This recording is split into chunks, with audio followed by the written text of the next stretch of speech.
They just couldn't get it. They want to have their cake and eat it, and it's not possible. There's a very, very low level thinking happening as well. It's like some guys are like, I'm gonna somehow overcome this. I'm gonna be better. I'm gonna be better than most of the population out there. I'm gonna go and I'm gonna fuck women, and I'm gonna have children or whatever, do whatever fucked up thing, and then I'm not going to be affected by it. Even though I've seen all these other people get affected by it, like I'm just gonna be that exception to the rule. Like I don't know what kind of crazy ego venom these guys are drinking. I don't know what kind of I don't know what kind of lobotomy surgery these guys have had, um, because it's like pride. It's like, well, you can't tell me not to have sex.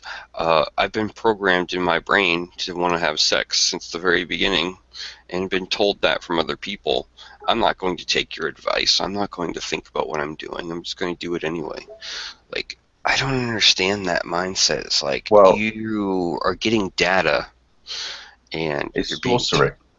It's sorcery. And another thing that I learned, I used to look at things like alchemy and all of this sort of stuff. You have the sign of Mercury and what's the guy's name? Hermes, used for medicine and all of this other stuff. And when you look at it, it's pure sorcery. So when you look at the way some of these men think that they're an exception to the rule, and you see how religion was promulgated on belief and the ecclesiastical doctrines of hocus pocus sorcery, you're actually making something out of nothing. So when you see how the parallels are, when you see how you show a man or people, you say, just like the video that Shi-Nu sent out a few days ago when Tyrese was speaking about it, because this is what I used to say to many people. I came over to America a couple of years ago, and I was actually in Wales. I was in Atlanta, like Philadelphia, and I was actually going around like recording women and asking them like, apart from your good looks, what else do you have going from you? And they basically, one said water, one said nothing, and then you show these men, you say, think about this, you've had centuries of thinking, and what makes you think? You've never had a man show you these things, you've never had a woman show you these things are completely foreign to you. You're about to drive a car and you've never practiced, you've never done no sort of training before getting behind a wheel. How do you think this is going to work out when you drive on the road? They can't see that's the same way with relationships. If you've been having negative reinforcements for eons, how then do you think you're going to break the cycle? And I mean, these are the sort of things, but that's why I believe that is all part of sorcery. These people are completely beguiled, and you can't tell them about it. You just can't tell them about it. Yesterday I was sending pictures on my WhatsApp of like Moses in the Old Testament holding a cross, and there was a serpent on the cross. And then I showed them a picture of Jesus Christ dying on the cross, and I sent it to a few people on my WhatsApp. I said, how could a fundamental Christian explain this? Because Christians believe that a serpent is a bad thing. So how can they, and this goes back to what I've just said now with what you're saying, so I'm supporting it. It's pure sorcery. People have been, they're under this spell, and they think that they have some magic mushroom or something that is going to take it away. Give me a break. it's delusion. I don't know. It's like delusions of grandeur. Big time, big time, big time. Like, oh well, I learned a little bit, so I can I can go in. I can walk through that minefield, and I just like have everything memorized in my head. I know how to avoid all the mines. It's like we're telling you there's a minefield there. We know the location of 70% of the mines. We don't know where all of them are. Well, I'm going to navigate that minefield, even though I have 70% reconnaissance. Fuck it. What happens is they step on a minefield and their leg gets blown up, and whilst they're in recovery, they go, "Oh, this was meant to happen because it showed me I that was I've got supposed to be." to learn the hard way. I was I supposed mean, Jesus, what can you say to Yeah, that? What religious can you people actually are say? hilarious like that when they want to, like, if it's kind of like the opposite of feminism. It's like if something bad happens, then it's good. If something good happens, then it's good. And it's like it's always good. It doesn't matter what it is. If my 2-year-old baby dies, well, God must have needed him more than I did.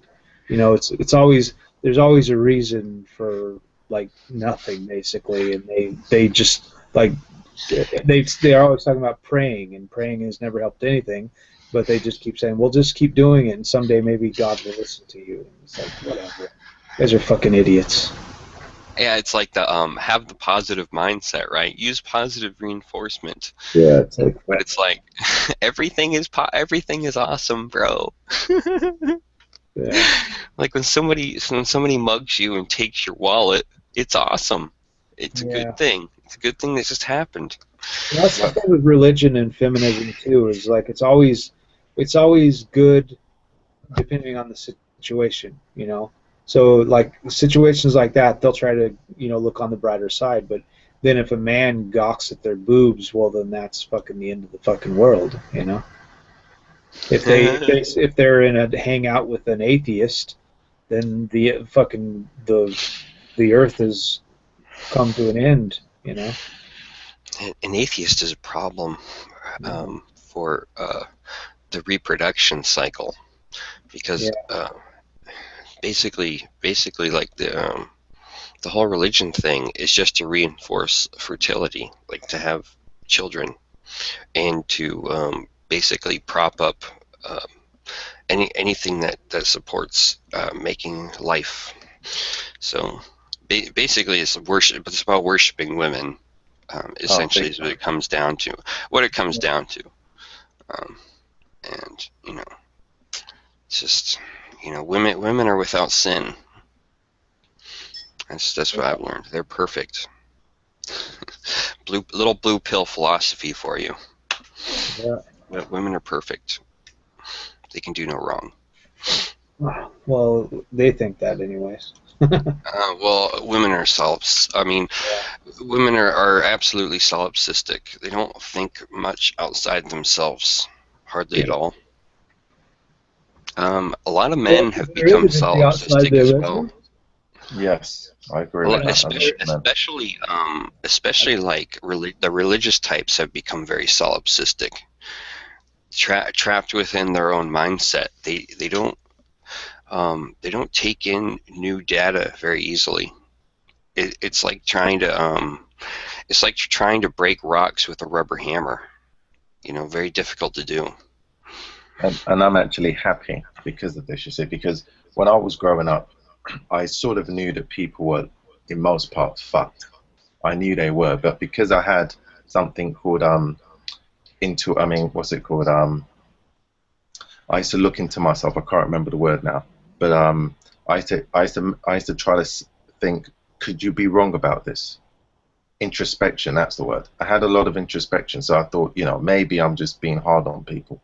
But over the years and years, just looking at how people are doing contradictory things, they'll say one thing and they'll do another. So I just actually realized, I knew it all along, but now this is why I just do what I need to do. I've known what I need to know. I've studied from the school of hard knocks. I've studied some of the greatest that ever did it. And they say exactly what you said. So now it doesn't make any sense to me for me to participate in a world full of these sort of morons that are just completely and utterly beguiled. I mean, a lot of the things there, you can see how it's pure and utter brainwashing. They've completely brainwashed themselves. Like, a woman can do no wrong, she can say no wrong, even if the outcome of your interaction with it is at your detriment. This is why a lot of these guys, they're the walking dead, a lot of the women as well, but and they're just full of, solipsism from here, there to everywhere, and it's quite laughable, because as we said, you've got to laugh at it, because if you don't, it's gonna just corrupt your mainframe. Yeah, it's dangerous. It's dangerous behavior. I don't understand. I don't understand. Like, you could sit somebody down, right? You could explain all of this like negative behavior, and they'll try to argue with you. They'll be like, yeah, but you know, like here's an example. Like I tried to get a job at like a like you can't do this if you're male, right? I tried to get a job at like a cosmetic shop, but obviously that didn't fly. And there were pretty much all women working there. I think there were all women working there. Now that I think about it, I didn't see a single man working there. But a man, like there's very like the way we have things set up. It's relentless. Like you can't work at a beauty shop because that's for women only. And then it's like it's not that way for men though. Like women can infiltrate what's considered traditionally masculine, but men cannot interact with anything that's traditionally feminism or feminine or whatever. It's really crazy to me that we have crossover, but only from one side. So because men are to me, utilities. yeah, Women are human beings. Men are human doings. men are robots. They're machines. You're there to help other people. That's why it's so hard for them. Like if a man's homeless or a man went to war and he's came back with PTSD or something like that. That's why it's hard for a man to get any help, To because recover. you're a man. You're not supposed to give help. You're supposed to give help. You're not supposed to get it. It So goes it it's really goes hard in deeper. It society. goes deeper than that though, because a man's not even supposed to have emotions or cry or feel anything. They're supposed to be ice cold. Yeah, because you're a utility to them. You're not supposed to do anything, but your whole life is supposed to be centered around what you can do for other people. And that's in the society we have now. That's how you show how manly you are. It is how much of a utility you can be.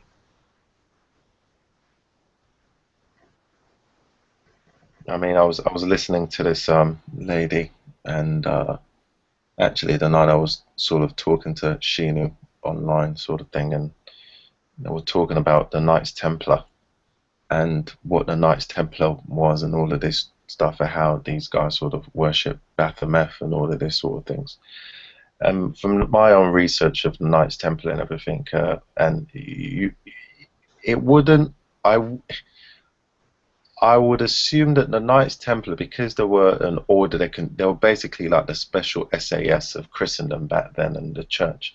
I would I wouldn't go so far to think that these guys were just men and they knew the pitfalls of the society being controlled by the golden uterus to a certain point. So they started doing all sorts of things with each other and all of this sort of stuff. And they were basically saying how if you can do those sort of things, it takes you past the realm of this world. It makes you almost like, I don't know, like a god, or it just gives you, it gives you this special power to go beyond the sort of realms. And the reason why I bring that up is because for the most time, when you have family around you and they keep bombarding you with the same message of getting a partner, doing this and doing that, even though you can ask them, did it work for you? And the answer is no. Did it work for your cousin? Did it work for your sister? Who is this actually work for that is totally happy? Then and they can, you can't get one individual that does this. So you just think to yourself, well, if it didn't work for you and it didn't work for many people, why are you still ramming it down my throat? So therefore, you're going to have to be like a Knights Templar or some sort of guy, a MGTOW monk or someone that believes in a MGTOW philosophy to a certain point. You're literally going to have to go your own fucking way. You're just going to have to do it. And you're going to have to go through things that the average individual can't bring themselves to do or comprehend. Therefore, you're going to seem like an eyesore. But in reality, you're a god amongst men, because you're not doing what these, slaves and zombies are doing. You see. But, Yeah, well, you don't have a slave mindset. I mean, exactly. And if you're a slave, I mean, what good are you to anyone? What good are you to yourself? Yeah, slaves don't, start empires. Slaves don't get things percolating. Slaves don't do niche. And yet again, but people are just, and this is why again, I've actually stopped communicating with a lot of women, because I know they're just not logical. There's a couple, my sister to some point is, but for the most part, they just don't have it in them. And there's nothing to debate about, you know. There's no point of arguing. So, you know, I try to tell people, do you know the rules of rhetoric? Do you know grammar, logic, rhetoric? Do you know who, what, when, where, why, and how? Do you know non-contradictory identification? If they say no, then there's no point to talk about things, you know, because we're not on the same wavelength. We're not on the same page. And that gets them angry. Yeah, anytime you ask women questions about anything that they've done or anything they think, that already makes them mad. You're not supposed to question them. You're just supposed to go along with it and believe it. How dare you question them? Every time I get a chance, the women I do so, every second of every day, I send them pictures, messages, completely embarrassing them. You know, the one with yesterday, one of the female that I sent it to, you know, this pictures, I said, what have you got to say about this? Oh, I'm with my brother and my family. It's me, exactly. Typically typical, nothing. Because she's a fundamental Christian. She's a typical conservative Christian. Explain why Moses has a cross with a serpent wrapped around it. Explain to me. Nothing. Nothing. This is why I don't really take them seriously. Yeah. Didn't Moses wasn't his staff made out of a serpent or something like that? Yeah, right. That's another. Yeah, the staff that he walked around with. So, you know, I used to watch these films when I was younger with Charlton Heston playing Moses, and he depicted there that when he went to see Pharaoh, Pharaoh pulled out his serpent, and then Moses grabs his staff and he just throws it on the floor, and he just gobbles up Pharaoh's serpent. But also the pictures back then, or you see that he actually was carrying a cross and a serpent around it, and people were always like, and this was before, because this was the Old Testament, so this was Mosaic law or whatever. So that's the thing, though. But a lot of the Christians, they can't understand this. Most people couldn't, because it's at first glance, you know, they just go to church every week, they just listen, it sounds good. Just like when, I don't listen to any feminists, but it sounds good at first blush. But then when you bring out the data, when you scrutinize the information, then you know, this is pseudo. Yeah. Did you ever see the video that Thunderfoot made about Moses? No.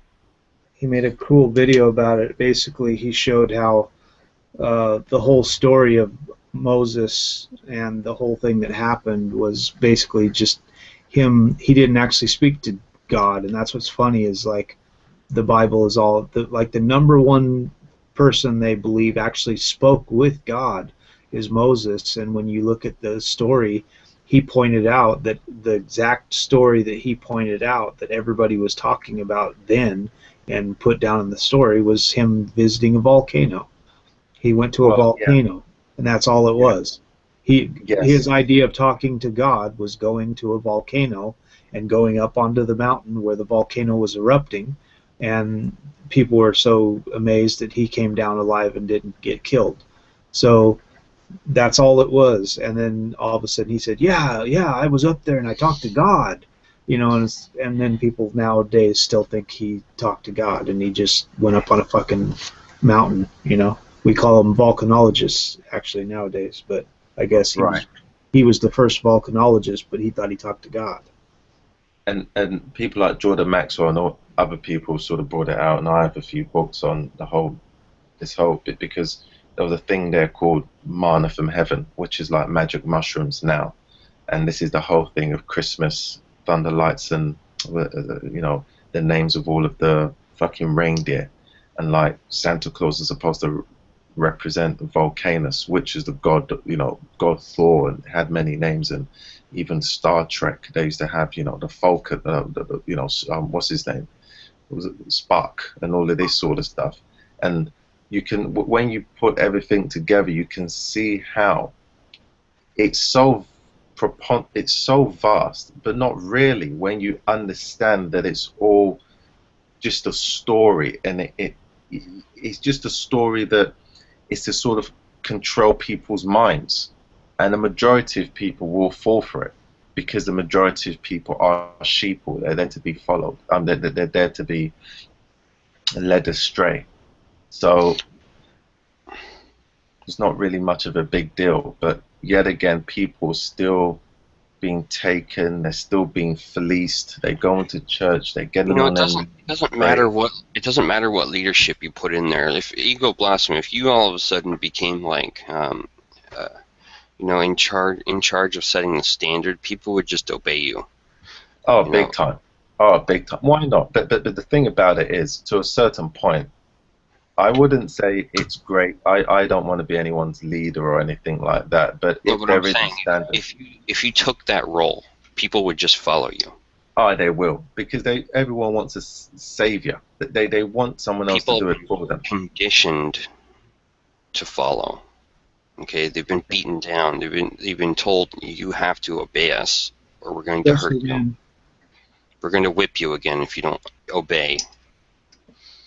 We're going to fire you from this job if you don't, bow down to women constantly in our presence, because we want to know that you're on board with the blue pill.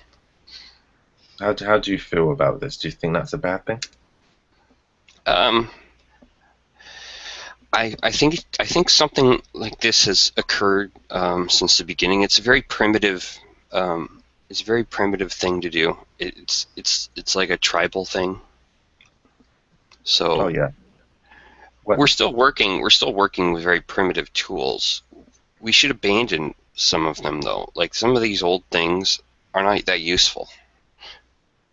I guess we use them instinctually, like kind of the way our brains are just primitive. Our brains themselves, like the traits that we inherit, the way we're being taught by our parents is very primitive. We have a lot of old ideas still stuck. We haven't evolved that much. That's the issue. Well, what I worry about nowadays is the biggest problem that we have, I think, is with the earth the way it is right now, and with people not, wanting to listen to what is going on. This is the first time in human history, I would say in the last 60 or 70 years, where people have actually forgotten how to live on the land, and they don't actually know how to farm anymore, and they don't actually know how to do things that humans used to be able to do just 100 years ago, which is like, make wheat into flour. Make their own bread from scratch and grow the plants to make it, and not have to go to the grocery store to buy the shit. To grow their own food and make their own stuff and live off the land, and not have to go to like 7-Eleven and King Supers to buy all their fucking groceries. This is the first time in history where that's the case right now. Wasn't it less than like 200 years ago that people could just like make their own? They could grow their own plants and make their own medicine as well if they needed to. Yeah, they could do whatever they fucking want. They had sovereignty over what they did to their own body. Thousands of years, and we never needed all the bullshit that we need now. And now the way that we're being raised, and this is the thing, it's came on so quick. Like just 150 years ago, we didn't have cars, and now all of a sudden you can't get anywhere without a car. And then what happens when we run out of oil, which they're saying we're going to run out of oil in 53 years? I think people should abandon these cars and switch to like bicycles with motors on them, because it consumes like a tenth as much fuel. Yeah, at least. We're running out of everything right now. And it's much more affordable, and it's not even being taxed. Like as far as I know, there's no tax on a motorized bicycle.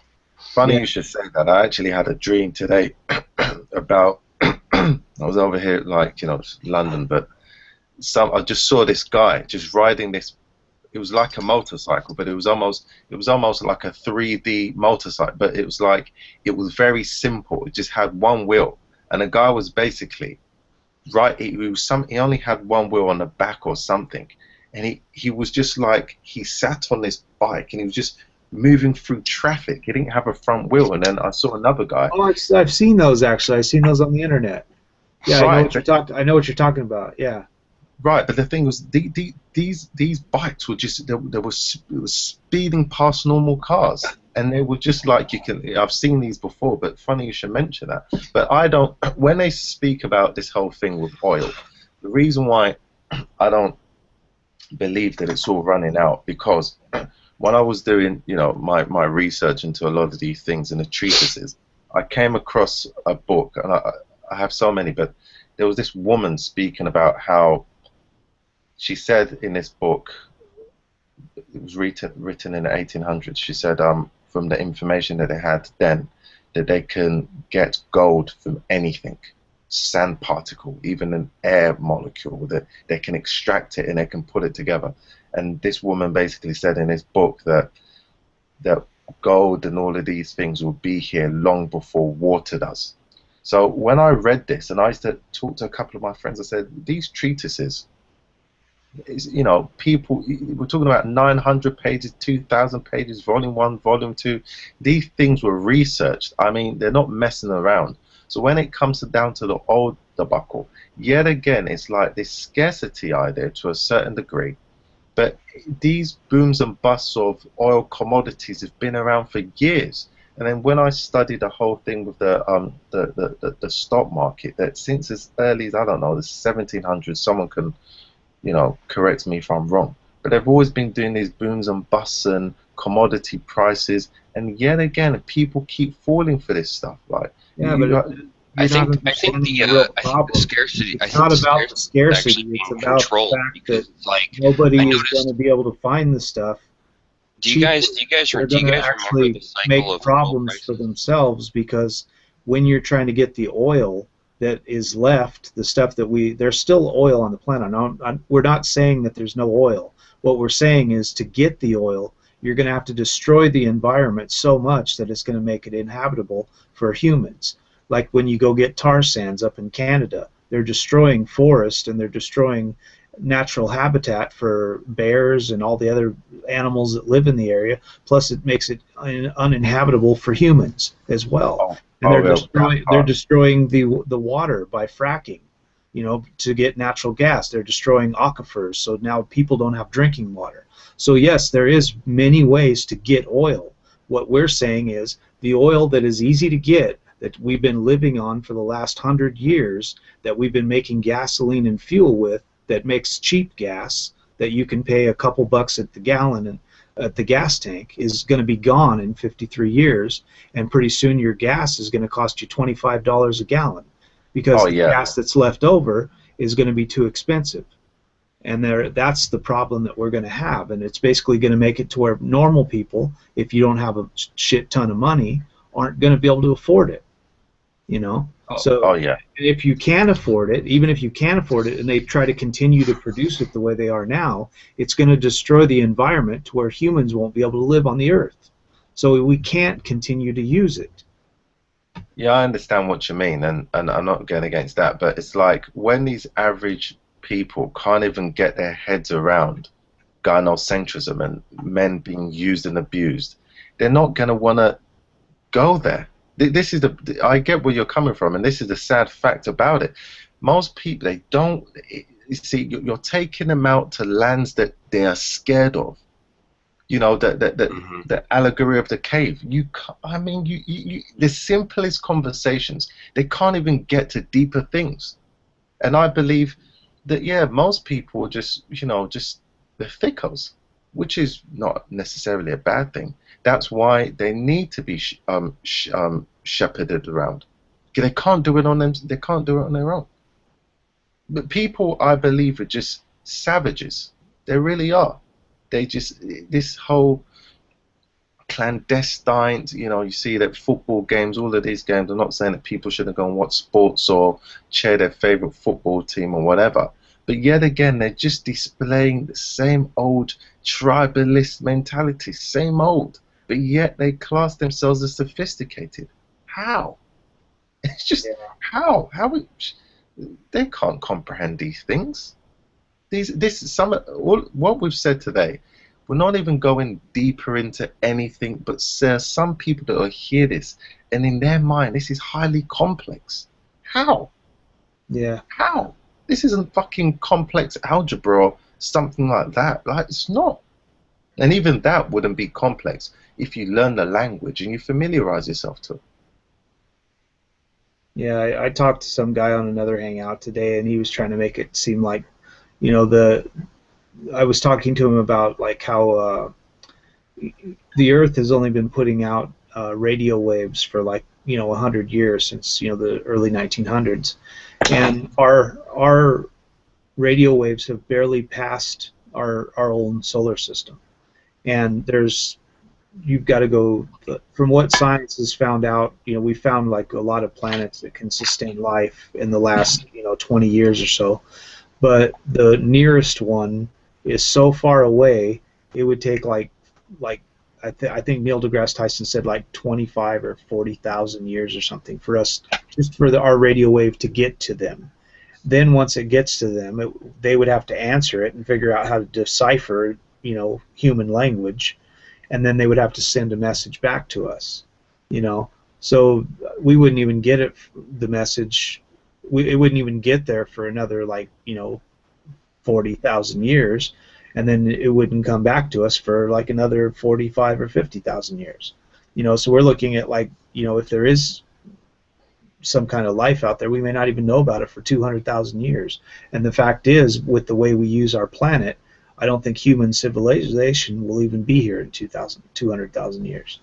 And this is why most people don't give a flying monkeys. Yeah, exactly. Because imagine if people could live forever.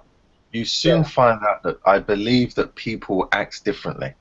Yeah. They'll act differently. They'll have to take responsibility. They'll have to do something. But because people die, they're born and die. This is why the same magi's or the magistrates or the magic men do the sort of things that they do.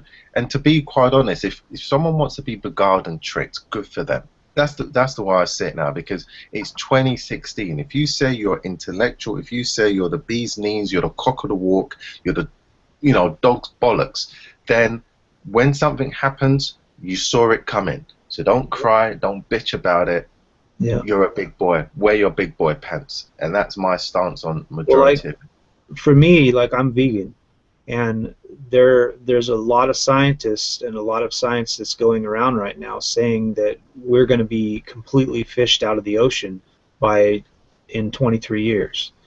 And the biggest problem that they're having is not that. It's the fact that a lot of the environments around the world, because we're leaching out from the cows and all this stuff, we're leaching that stuff out into the ocean along with human excrement as well, and we're making dead zones in the ocean along with all the trash. There's supposed to be a trash pile out in the ocean somewhere that's bigger than New York State. So then they're saying that within the next 20 years there will be more plastic in the ocean than fish. So the problem that we're going to have is not all of that. The problem that we're having is actually plankton are dying off.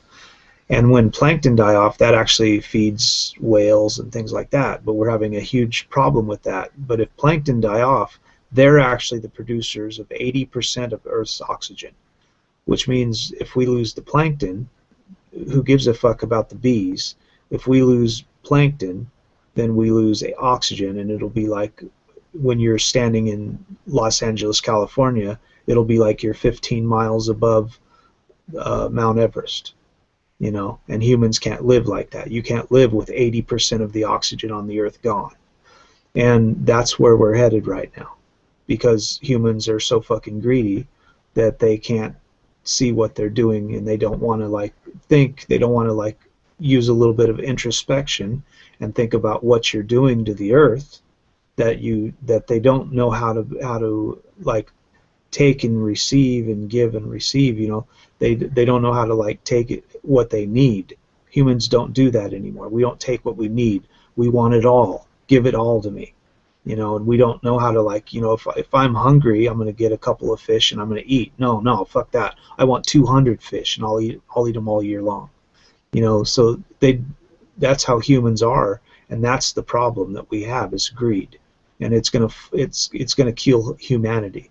You know, and it's not only about that. The scientists are also saying in the next 25 years that we're looking at a sea level rise of 16 feet.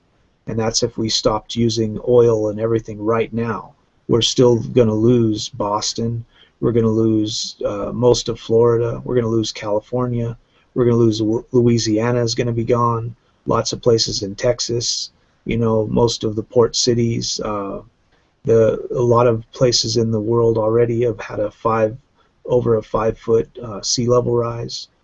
You know, and that's right now. What's it going to be like in another 15 years? You know, there's a lot of stuff happening in the world right now that people are just turning their back to and acting like it's not happening. There's people down in the southern hemisphere that have actually had to move away from their island because they've had a 25-foot sea level rise. And they've actually had the beaches eroded into the land 5 miles. And they've actually had to leave their island. And this stuff is happening right now, and people can act like it's not and act like it's all bullshit and it's all a game, but people on the planet are having issues right now, and it's getting worse. There's storms going on. There's all kinds of stuff that's getting worse and worse. Last year was the hottest on the planet, and it was also the worst for storms. We had the most hurricanes. The most destructive hurricane we ever had just happened in just fucking December, for Christ's sake. We had a 200-mile-an-hour wind, which was over 200 miles an hour. It was like 208 miles an hour, which it went to a category 8.3, which the scale only goes up to an 8. They never even thought it could get above 8, you know? So, I mean, there's all kinds of shit going on that's going to get worse and worse, and people are going to find it harder and harder to look the other way and act like it's not happening. Well, I think that, I mean, you make very valid points there, and as I said before, it's like if it does get worse, these people have been told, oh, everything's going to be okay. No, it's not happening. And so in their paradigm, there's nothing wrong. I discovered this with many people. You can't. The only time that something becomes wrong is when you go over there and mention it to them. That's why when most people hear what you're saying or what I'm saying, their first initial reaction is to beat you over the head with a massive rock, just to decimate you. They want to preserve their feelings. Yeah. Well, that's the thing. They can continue to do that, but I keep telling all my friends, you know, all the people that I know, is the thing that you need to be investing in right now is not gold. You need to try to think about how you're going to grow food, you know, how you're going to survive if things go south. Because, like I said, if the plankton die, it doesn't matter what you do. You're not going to be able to survive. You're going to be able to survive if you have oxygen tanks, but the oxygen tanks are only going to last for so long. And once they go out, then human life, not just human life, but all life that is sustained on oxygen is gone, you know. So, I mean, we can't lose the plankton. If we lose the plankton, we're fucked. And because we're out there overfishing the sea, and we're taking tons and tons of like crap fish, like people go out and they hunt for tuna, and they'll grab a bunch of tuna, but they'll get all these other fish that they don't need, like sharks and all this other stuff, and they kill it, and they just throw it off into the ocean, and they don't actually need it. So they're getting a lot of these scrap fish, and they get like 25 tons of this stuff each time they throw the net out. So they're killing off lots of species in the ocean, and these are species that they don't want to fish, that humans don't really want to eat, but other fish do, and that's their food supply.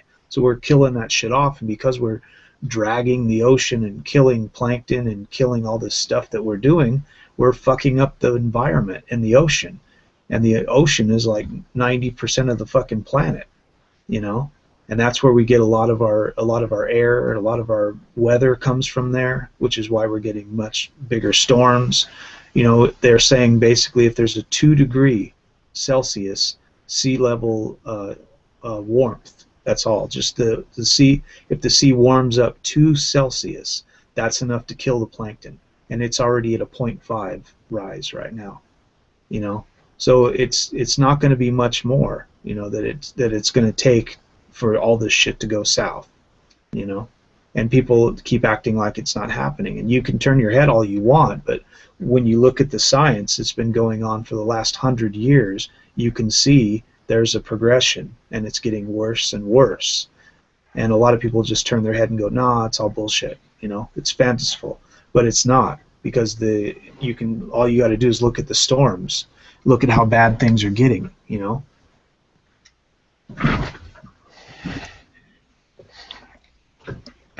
Makes sense, you know. Cause and effect. Yeah, you can't keep beating somebody over the head and not someday kill them. You know, it's just you can't continue to rape the environment and think like, oh no, there's just always going to be environment to rape. You know, I mean, there's only so much oil on the planet. I mean, the planet's a big place, but there's only so much oil, and the problem that nobody wants to address, I guess, is the fact that you're taking carbon. You know, we're carbon-based life forms, and the Earth has kind of like an equilibrium, and there's a certain amount of everything on the planet. It's been that way for years, you know, and it's kind of worked its way to this point. And now humans are disturbing that by throwing lots of carbon into the environment through vehicles and through planes and everything else that we are using. We're throwing a lot of carbon into the environment that was put into the earth thousands and thousands of years ago. So now we're taking all this old carbon that was compacted and put down into the earth so that it would be out of the environment, and we're bringing that back out and throwing it up into the air and filling the earth up with a lot of carbon monoxide and carbon, you know. And we're like, oh yeah, but it's perfectly fine. Well, all you got to do is go down to LA at 7 a.m. and you'll see that it's not fine. You know, when you see like China, you know, on a 8 o'clock in the morning, you know, when the sky is so green and gross looking, and people are getting cancer and shit like that, and then you're like, no, that's perfectly fine. We're not doing anything to the environment, you know. It's just I can't see how people can see that and not think something's wrong, and not realize that maybe somebody has a point, you know. I think they're just like a lot of feminists. They just kind of turn their head and they just figure if I stick my head in the sand, that I won't see it, you know.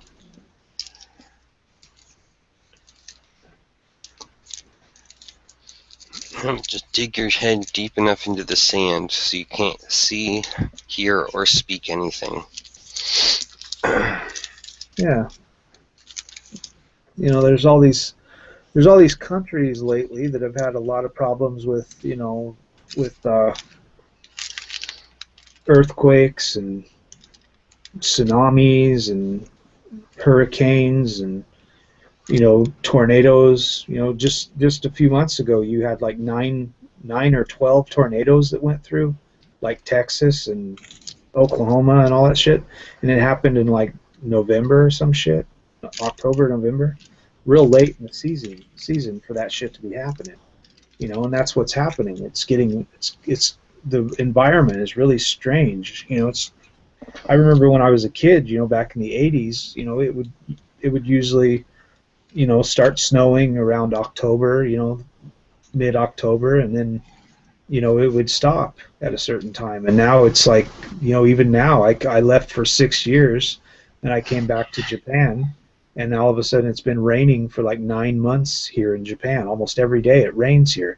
It never did that when I was here before in early 2000. You know, so the environment is really, you know, fucking up. You know, the way the Earth works is basically it takes 25 years for the Earth to catch up to what we've done to it. So what we're seeing right now is what we did to the Earth in 1991. So we haven't even actually got to where Saddam Hussein set the oil wells on fire in Iraq yet. We haven't even got that far in the Earth environment changing. So we don't know if we've already set the pendulum so far off that we can't even, I mean, pretty much we already have, but we don't know if we've gone to the point of where we're going to be extinct, where we're making ourselves extinct. We don't know that yet. We won't know that for another 25 years, and by then we might have done so much other problems that, you know, it may not matter, you know. But we're already to the point now where we're fucking ourselves so much in the ass just because of our greed that people can't see past their own face. They don't seem to care about anyone else, their own families, their children's children, their family's children, you know. They don't care about anybody else but what we want right now. And they can't see that what's going to happen is there may not be anything left for your children's children, you know, the way we're going.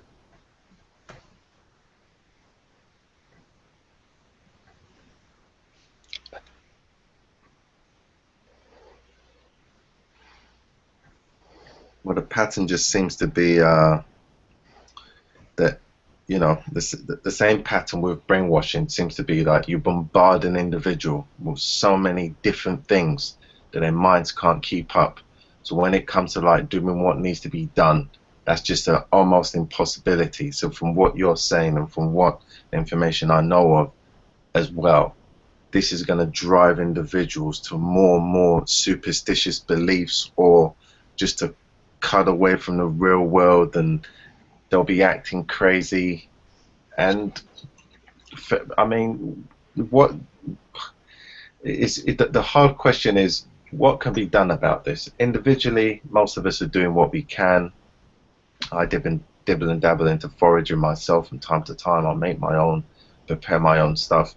But yet again, you know, the idea is collectively we all need to chime in and actually assist. And what you said is right. And most people are they just don't have it. The way I look at it, I think that society to a high level all around the world now, people are just too far gone.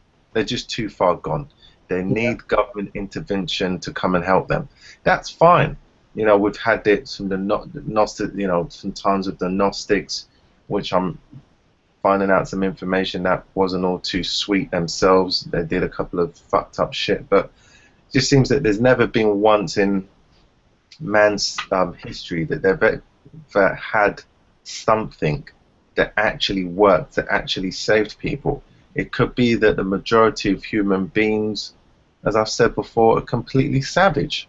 Yeah. And that, you know, this is what's funny, that it wouldn't even take that much for a lot of humans to just completely die off. And all it would take is something simple as like the electricity to go out.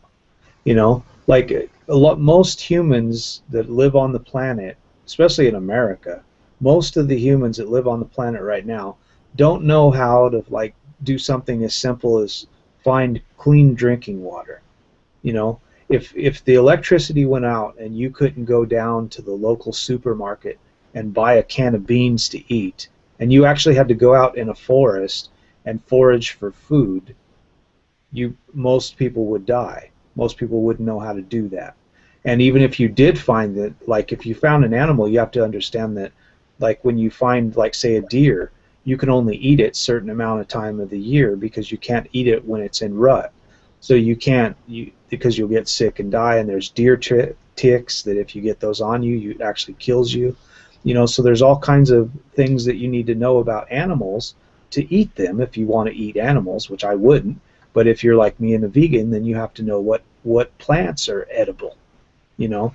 So I mean, things like that. So if everything, like if something as simple as like there was an earthquake and a power plant went out and an entire city lost its electricity, so many people would die because nobody would even know how to find food. You know, nobody would know what to do. There's no that's an entire swath of humanity that doesn't even know how to make their own food. It doesn't even know how to find food, doesn't know where to get food, doesn't know what to eat. You know, I mean, that's basically what we've raised now. 200 years ago, it wasn't like that.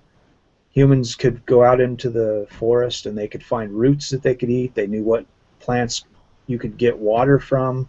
You know, they knew how to like strain water off and how to prepare water and make it safe to drink. And you know, now they don't know what the fuck to do. And if something as simple as electrical going out for like 2 or 3 weeks, they wouldn't know what to do. There's people that have to bring them water.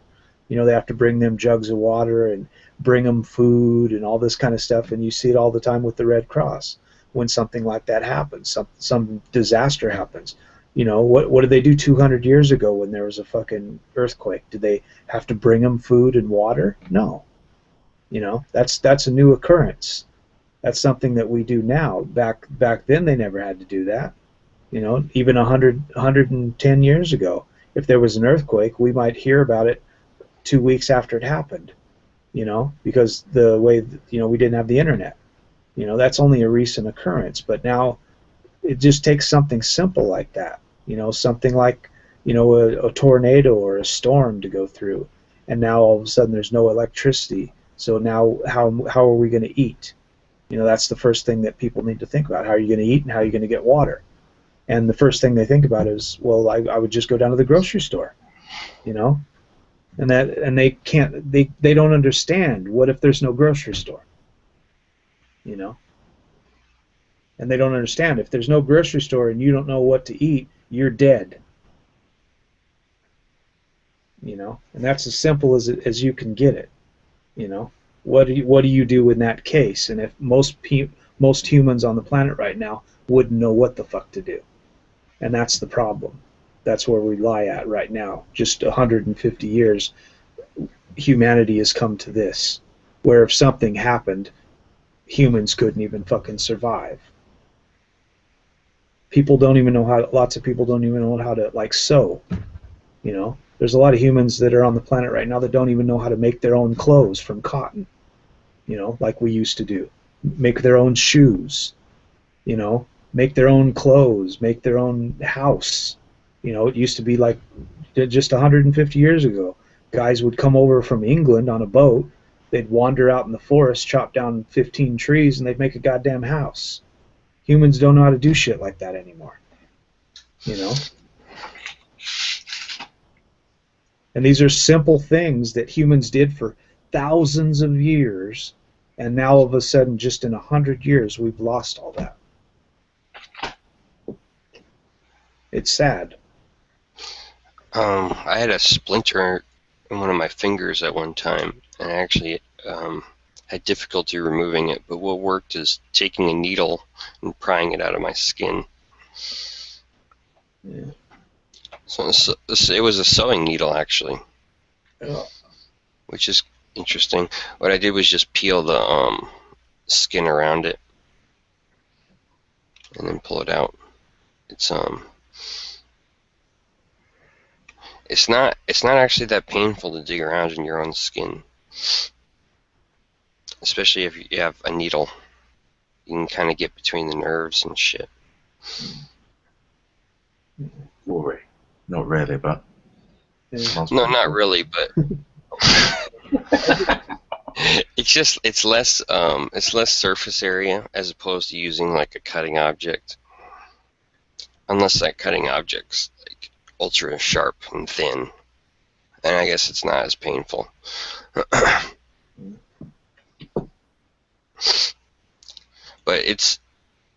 I don't know. I felt like once I got that splinter out, I felt a lot better. Like I did less damage by loosening up the skin and yanking it out rather than leaving it there. oh, leaving it there. Oh God, more pain. It's odd, isn't it? Like just a little bit, just a bit of, you know, a splintering you. The pain it causes, but as soon as you just get the needle and sort of scrape at it or get it out, the relief is just instant. It's just weird. It's quite weird. Awesome though. But yeah. What do you think Yeah. about that, Ego? About what exactly? About the people not being able to survive on their own now. Look, I mean, it's a lot of these things that what can you do? What can you, I mean, me, I'm trying to learn how to like my next door neighbor, but they left, they've disappeared. Old couple, very old couple, who are actually living next door to us now for something like 35 years. They bought their property for, I don't know, maybe 20,000, but that was years ago. But Yeah. actually taught me how to knit. But it's just like, where do you have the time? I'm trying to like start a couple of companies up. There's many things that need to be done to like, you know. So when it comes to, but at least I understand to a certain level that these things need to be done. But the average individual, you can forget about it, and you Yeah. can't really blame them. This is why I think to myself, that's just how it goes. I mean, it's sad to say, but Yep. that's just how the cookie crumbles. So like, there's no point. I don't feel sorry for anyone. I don't. It's not that I don't care, but I just see that most people don't care for themselves. So there's just no point. It's sad, but fuck it. Well, You know. I'd bring it back around to the whole thing that I think has brought us to this point is the feminism movements. The first wave, second wave, third wave feminism has brought us to this point because this overwhelming push for men to not act like men, to not do manly things, to let women take over, to let women do all these things, that has actually forced men to think they're actually being manly by doing really mediocre things that really have nothing to do with being manly, like playing football. You know, like you're basically a utility all week long, and you're a man if you go to work and you do something, and then you come home and on the weekend you go play flag football with your friends, and that makes you manly, and you're watching football or something, and now all of a sudden you're manly. You know, and it used to be that being a man meant you taught your children how to, you know, take care of themselves and how to do something in life, and you gave them some kind of you know, a way to learn. Basically, you were kind of their first teacher, and now that's kind of gone, and that was facilitated by women, you know, wanting men to have less control over the children and women to have most of the control over the children. And from doing that, now the state has most of the control over the children because the children are always in school, and then the mother doesn't really want a lot to do with the kids, which is why right after school she takes them to ballet and soccer practice, you know, and then they come home and she throws some food on the table that's very unhealthy, and then tells them to go to bed. And then when they get up in the morning, she puts them on the bus and sends them off to school, and then she doesn't have to see them all day long. And that's kind of the environment that we've set up now in the last 60 or 70 years. And now children, this is like the entire thing is killing off everything that used to make us humans. You know, the whole thing of children learning how to be a family, how to raise children, how to be loved, what a relationship is, what friendship means. All these things are dying. They're dying off because kids aren't knowing how to even interact with other humans. You know, the kids nowadays, they sit on their phones all day long. You know, they got their cell phones in their face all day long. You know, they don't even know how to like have a friendship with anybody. You know, women and men, both of them don't know what the fuck a relationship is anymore. You know, they don't know what it means to have like a boyfriend and a girlfriend relationship. And now we've devolved into this third wave, fourth wave feminism where nobody knows what the fuck they're doing anymore. Yep. You know? There's no point in knowing what you're doing. It's better to just be led That's and what they to want. That's where they have most guys. assimilate, have no personality, be completely plastic. Yeah, that's what they want. They want the Borg. That's Well, where we're headed. Well, you have to be quote unquote normal. You can't think abstractly or do anything outside of the box. You have to conform always and forever. Yeah. Well, it's funny, like you brought this up because when I did my sort of like a little study into Plato's Republic, and it states there how they had the idea back then to for them to have like a different set class in Greece, wherever the hell it was, to have a elite and all of this sort of different steps, and they said that they'll have the sort of the canon father or just the lay people just have children, and they'll take their children and they'll give these children and they'll put them in these places where they'll be taught to be either like soldiers or whatever you have it. And they said that how they didn't foresee that human beings wouldn't tolerate this. This is they believed, they thought that human beings will just listen to what the elite was saying, but they found that the human beings will have an attachment to their children. But it's funny how in 2016 that people actually don't have an attachment to their children. It's funny how what you just said here, that after school most mothers will take their children to like ballet or something ridiculous. So it's like they want to have the facade of caring and being motherly or being fatherly, when actually the whole agenda from Plato and all of those guys, the elites of back then, is actually coming to fruition.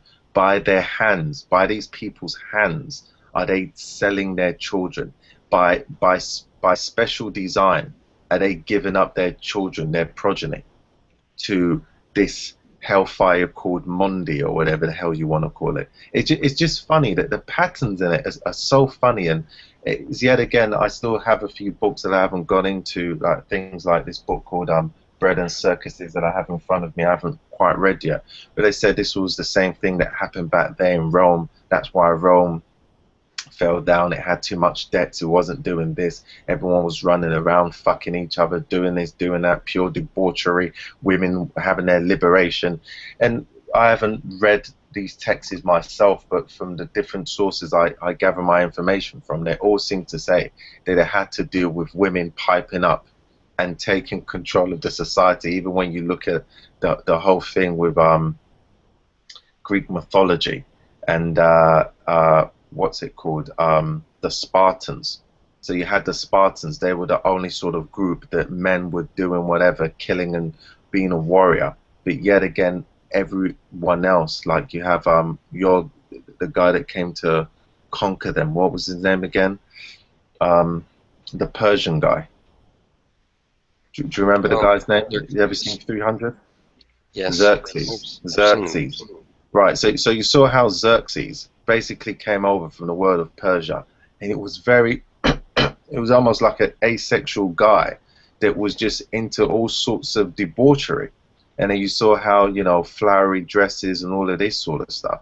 But if you look at it, and anyone ever does the study, you can say, right, this is when things started going down, because you have Xerxes coming with an idea of pure opulence, coming to a place like Greece, and it had a small group called the Spartans, who were just like fighters and warriors. And you can see how everyone else around them weren't doing what the Spartans were doing. And an outside influence, bringing a feminine sort of energy, just completely came and devoured the whole society. It's all it's always taken. It's all. Yeah. That's all it's always taken is women. Women thinking that they've got something that, you know, because every time they talk about equality, they don't want equality. If they really wanted equality, that would be fine.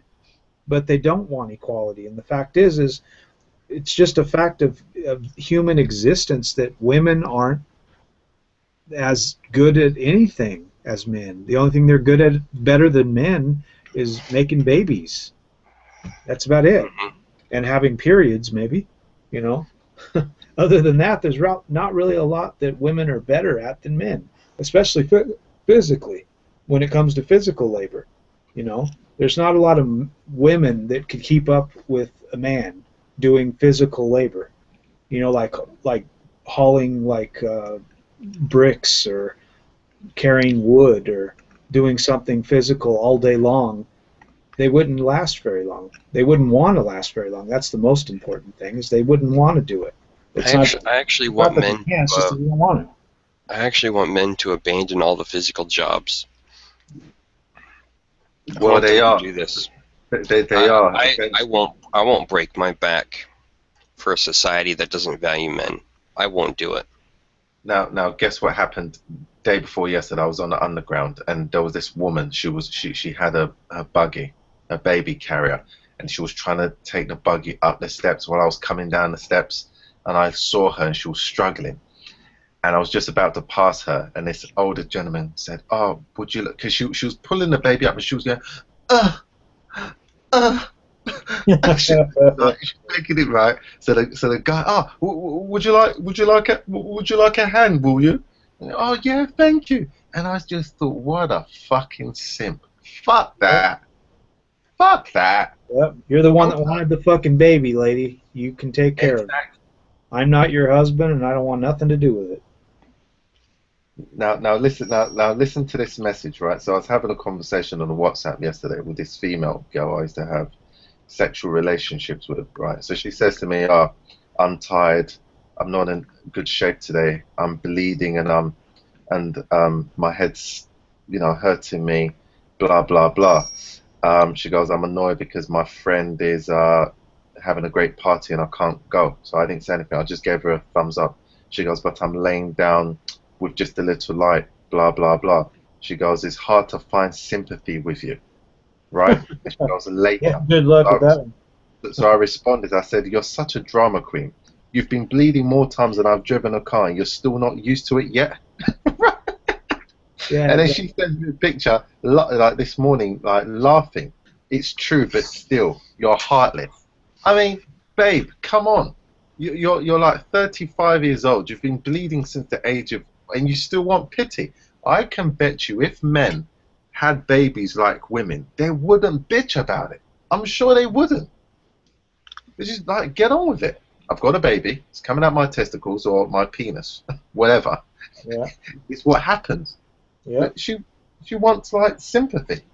No. And I bet you if that did happen, that women would still try to be taking the kids.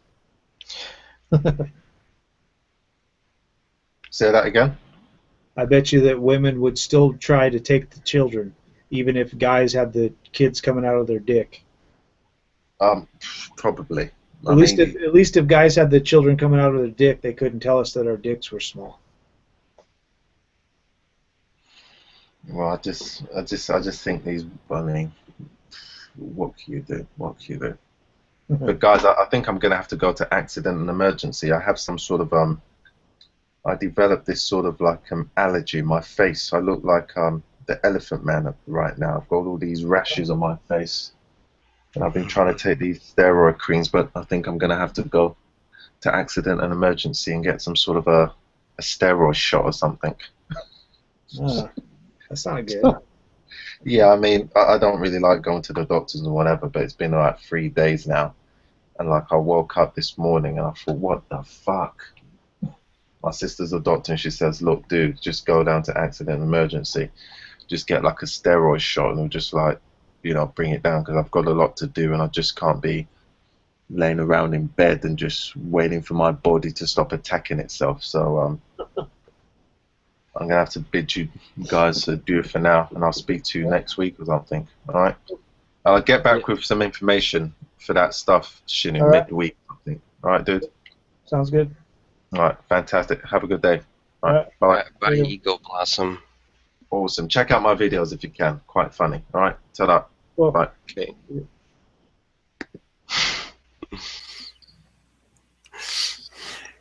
I'm just finishing up a banana right now. Yeah,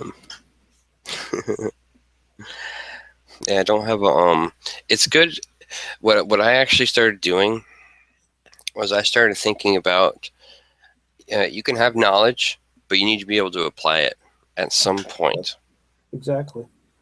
Otherwise, what good is it? That's the thing I find a lot about the intellectual guys that are around now that go to colleges and, like me, I have a PhD and a master's, but like the things that I have it in, if something happened to the earth, there's really nothing I can do with a psychology degree and a music degree. I mean, right. A lot of these guys, they're very well read. They know about all kinds of like mathematics, and they're into STEM fields and stuff like that. And if something happened, then what are you going to do? A lot of these guys can't even fucking tie their own shoes. It's like, what are you going to do then? Yeah, I'm getting into cooking. I have a few other hobbies, but I have to clean my pan or whenever it's getting dirty, and because I've used it a few times, because I'm relatively new to the whole cooking thing. I decided it was better for me than just throwing shit in the microwave or whatever. Yeah, it is. That's too lazy. There's got to be a consequence for that convenience. There is. It's too lazy. When you nuke any food, you kill most of the nutrients that are in the food, and you end up just basically eating tasteless water that has no flavor and no nutrients because you've actually nuked them all and they're all dead.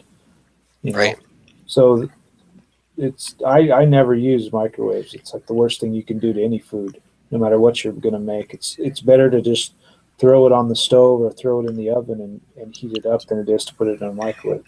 Microwaves are just about convenience, but what it does is kill your food, and you may as well just be drinking a glass of water. I mean, you could be cooking. You could be cooking over some kind of like an apple wood. Create a little fire and cook over that and have a better result than sticking something in the microwave.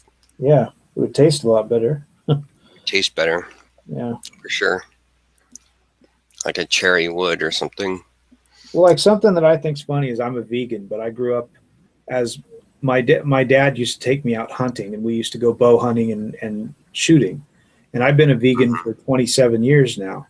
And I went down to my friend's place like 3 or 4 months ago, back in July, and I went to his place for like a vacation down in Hiroshima, and they had caught a pig. They caught a wild boar, and they were gonna cut it up and everything. And I stood there and watched them do it, and they were like, they had no fucking clue what they were doing. And I was like, what do you I watched them dick around with it for like 20 minutes, and they couldn't even like skin it. They didn't know how to get the skin off of it. They didn't know how to they didn't know what to do with like how to gut it. They didn't know what they were beginners. Yeah, they didn't know what the fuck they were doing. And these were Japanese guys that did it all the time. There was this Japanese guy that he gets paid every time he kills one, and they would take it down to the local meat place, and they would cut it up and turn it into meat. So he did it all the time, and he said he had chopped them up before. So I was sitting there watching him do it, and I was like, what the fuck are these people doing? You need to sharpen their skills, is what you're saying. Yeah, so I was like, I just told them like they had a ladder and they had a rope that they had brought with them, and I didn't know what the fuck why they brought it, because they obviously didn't know what the fuck to do with it, So I was like, here, give me your fucking knife, and I cut it, and then I hung it up by its fucking legs, and I put the fucking rope through its tendons, and I fucking hung it up on the ladder, and then I had one of them stand on each side of the ladder, and I just fucking cut the fucking skin and just ripped it off the fucking body in just a minute. And they were like, wow. They were so impressed, and everybody was like calling me the vegan butcher, And I was like, I cut off the legs, and I hacked it all up where it was supposed to be for the tenderloins and all the stuff that they wanted to be eating and stuff. And then I ended up cooking all the food for them and making it all and putting it into the barbecue and cooking all the food in a fucking pizza oven that they had, and they thought it was the greatest thing they ever ate. And then the next day I made like ramen the next day, and here I am, a fucking vegan, and I was able to do that. And these are guys that actually like to eat meat, that they didn't want to have anything to do with that when they watched me do it. They were like one of my friends that really likes meat and stuff. He was like, I can't, every time I eat it, I keep thinking about the pig, And I was like, well, then maybe you might not want to eat the pig, if that's the case. That's the whole point of being a vegan. It's like, if you had to do that and you couldn't do that, then why are you eating it? That's kind of the whole point. Very interesting. See, I never actually have butchered anything before. I mean, I accidentally ran over something that jumped under my car, but let's see. There was another time I found a dead animal. It looked like somebody's house cat. It was already flattened by a car. So I took it and I buried it in the forest. But because I don't like seeing someone's pet just dead and sitting there like out in plain sight, like on the road. That's like close to a city. That's not good. You got to get rid of that. Yeah, well, you're just going to end up with some like hawk or something coming along, or a coyote or something. They'll just come along and eat it. It's the circle of life. Mm-hmm. Everything that lives dies sometime, and after you die, something's going to eat you, whether you bury them or not. Worms and parasites and whatever will fucking eat you. Yeah, that's fine. Yeah, it's just part of life.